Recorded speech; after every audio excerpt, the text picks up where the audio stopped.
جنت کے بارے میں نبی صلی اللہ علیہ وسلم نے فرمایا جنت کی چوڑائی زمین و آسمان کے برابر ہے، جنت کے 100 درجات ہے، جنت کی خوشبو ہوگی جسے محسوس کیا جا سکے گا، جنت میں سونے چاندی کے محلات ہوں گے، جنت میں قیمتی موتیوں سے بنے سے خیمے ہوں گے۔ نبی صلی اللہ علیہ وسلم سے پوچھا گیا اے اللہ کے نبی صلی اللہ علیہ وسلم آخر جنت کس چیز سے بنائی گئی؟ تو نبی صلی اللہ علیہ وسلم نے فرمایا کہ جنت کی 1 اینٹ سونے کی اور 1 اینٹ چاندی کی اور اس کی سمیٹ کستوری کی ہوں گی اور اس کے موتی یاقوت کے ہوں گے، جس کے سنگ ریزے موتی اور یاقوت کے ہوں گے اور اس کی مٹی زعفرانی ہوں گی۔ جنت میں عورتوں کی تعداد زیادہ ہوں گی۔ نبی صلی اللہ علیہ وسلم نے فرمایا جنت میں ایسے ایسے خوبصورت بالا خانے ہیں، ایسے ایسے خوبصورت بالا خانے ہیں جن کا اندرونی منظر باہر سے اور بیرونی منظر اندر سے دیکھا جا سکتا ہے۔ نبی صلی اللہ علیہ وسلم سے پوچھا گیا اے اللہ کے نبی صلی اللہ علیہ وسلم آخر یہ بالا خانے کن لوگوں کو عطا کیے جائیں گے؟ تو نبی صلی اللہ علیہ وسلم نے فرمایا جو لوگوں سے پاکیزہ گفتگو کرے، کھانا کھلائے اور اس وقت صلاح ادا کرے جب تمام لوگ سوئے ہوئے ہوں۔ میرے ماں اور بہنوں، جنت میں داخلہ ابدی ہوگا، جو بھی 1 مرتبہ داخل ہوگا وہاں سے کبھی نکالا نہیں جائے گا۔ اہل جنت کو کسی چیز کا خوف ہوگا اور نہ ہی کوئی غم ہوگا۔ اہل جنت سونے اور چاندی کے برتن استعمال کریں گے، سونے چاندی کے محلات، قیمتی موتیوں سے بنے خیمے استعمال کریں گے، سونے چاندی کے قیمتی موتی کنگن ان کو پہنائے جائیں گے، ریشم کے لباس ان کو پہنائے جائیں گے، ریشم کے بستر ان کو استعمال کریں گے اور ایسے ایسے تختوں پر جلوہ افروز ہوں گے، ایسے ایسے تختوں پر جلوہ افروز ہوں گے جو سونے سے بنے ہوئے ہوں گے۔ نبی صلی اللہ علیہ وسلم نے فرمایا کہ اہل جنت نہ تھوکیں گے، نہ کھنگاریں گے، نہ بول و براز کریں گے، بلکہ ان کا پسینہ کستوری جیسا ہوگا اور اس سے تیز خوشبودار کستوری جیسی خوشبو آ رہی ہوگی، اور ان کے دل میں آپس میں کوئی بغض نہیں ہوگا اور وہ صبح و شام اللہ تعالیٰ کی تسبیح بیان کرتے ہوں گے۔ نبی صلی اللہ علیہ وسلم نے فرمایا کہ ہر جمعے کو جنت میں بازار لگے گا جن میں سے ہر جنتی کو خوبصورتی عطا کی جائیں گی پہلے کے مقابلے میں۔ جنت میں عورتوں کی تعداد زیادہ ہوں گی حوروں کے مقابلے میں۔ نبی صلی اللہ علیہ وسلم نے فرمایا بڑی عمر کے لوگوں کے سردار حضرت ابو بکر صدیق رضی اللہ عنہ، عمر رضی اللہ عنہ ہوں گے، نوجوانوں کے سردار حضرت حسین رضی اللہ عنہ ہوں گے۔ نبی صلی اللہ علیہ وسلم نے فرمایا اہل جنت کے تمام خواتین کی سردار، اہل جنت کے تمام خواتین سے افضل 4 عورتیں ہوں گی۔ نبی صلی اللہ علیہ وسلم کی بیوی خدیجہ بنت خویلد، فاطمہ بنت محمد صلی اللہ علیہ وسلم، آسیہ بنت مزاحم، مریم بنت عمران علیہ السلام۔ میرے ماں اور بہنوں، جنت میں داخلہ ابدی ہوگا۔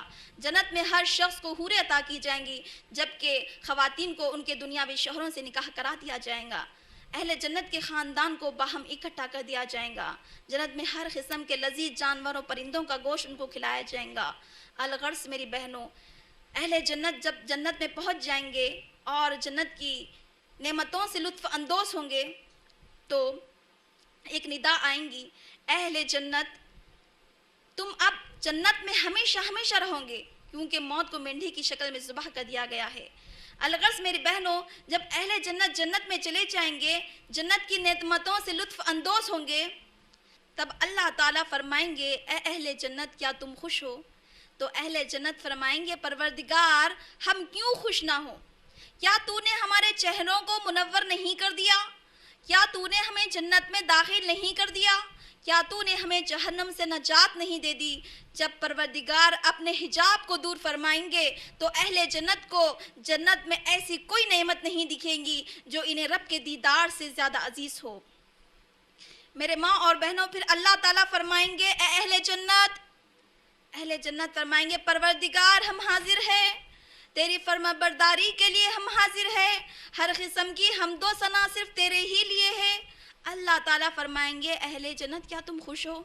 کیا تم مجھ سے مزید کچھ اور چاہتے ہو؟ تمہارا کچھ اور مزید مطالبہ ہے؟ اہل جنت فرمائیں گے پروردگار تو نے ہمیں ان نعمتوں سے سرفراز فرما دیا ہے جو تو نے دنیا اور آخرت میں شاید کسی کو عطا نہ کی ہو۔ اللہ تعالیٰ فرمائیں گے اہل جنت کیا میں تم کو اس سے مزید کچھ اور نعمت عطا نہ کر دوں؟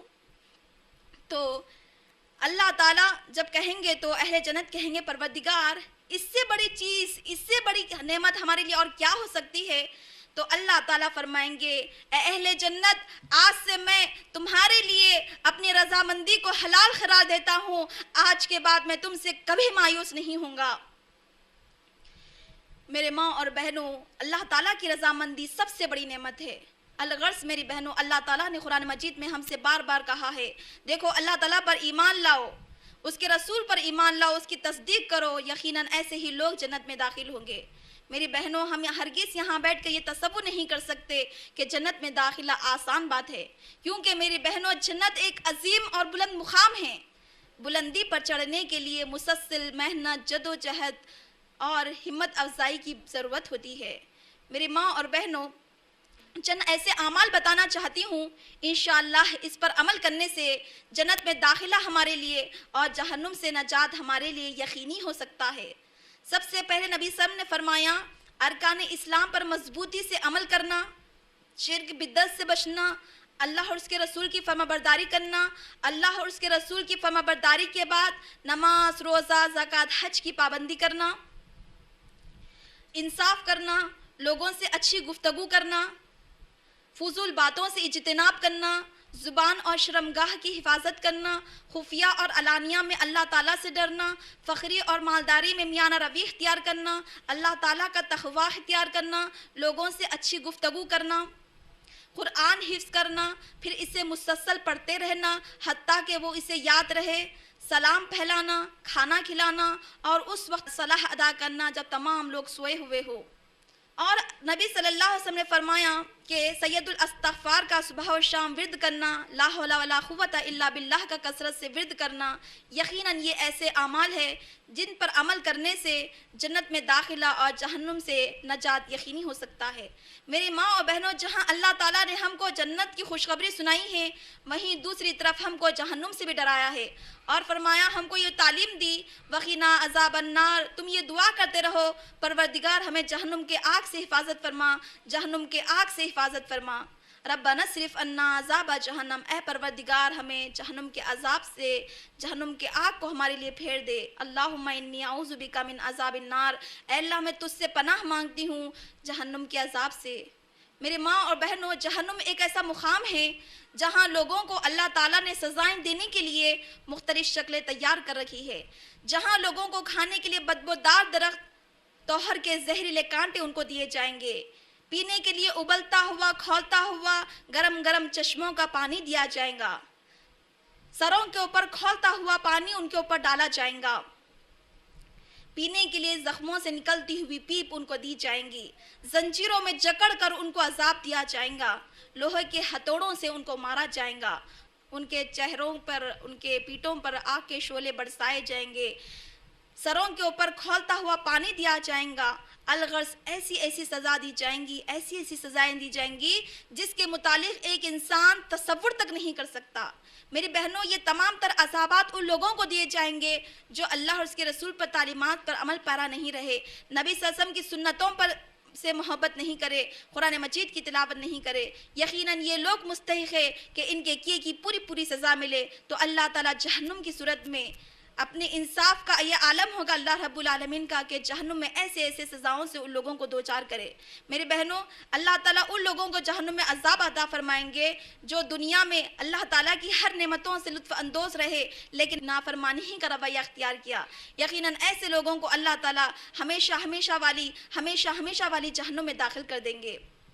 میرے ماں اور بہنوں، میں بات کو مختصر کرنا چاہتی ہوں، 5 اہم ایسے اعمال بتانا چاہتی ہوں جس پر عمل کرنے سے انشاءاللہ ہم جہنم سے بچ سکتے ہیں۔ جہنم کے بہت بڑی تفصیلات ہے قرآن اور حدیث کی روشنی میں، لیکن وقت اتنا نہیں ہے کہ میں آپ کو بتا سکوں۔ 5 بنیادی اہم اعمال میں آپ کو بتانا چاہتی ہوں جس پر عمل کرنے سے انشاءاللہ جہنم سے ہم بچ سکتے ہیں۔ سب سے پہلا ایمان اور عمل صالح ہے۔ دوسرا اللہ تعالیٰ سے ڈرنا، اللہ تعالیٰ کے ڈر کی وجہ سے آنسو بہہ پڑنا جہنم سے بچاؤ کا ذریعہ ہے۔ تیسرا روزہ اور قرآن جہنم سے بچاؤ کا ذریعہ ہے۔ چوتھا صدقہ و خیرات کرتے رہنا جہنم سے بچاؤ کا ذریعہ ہے۔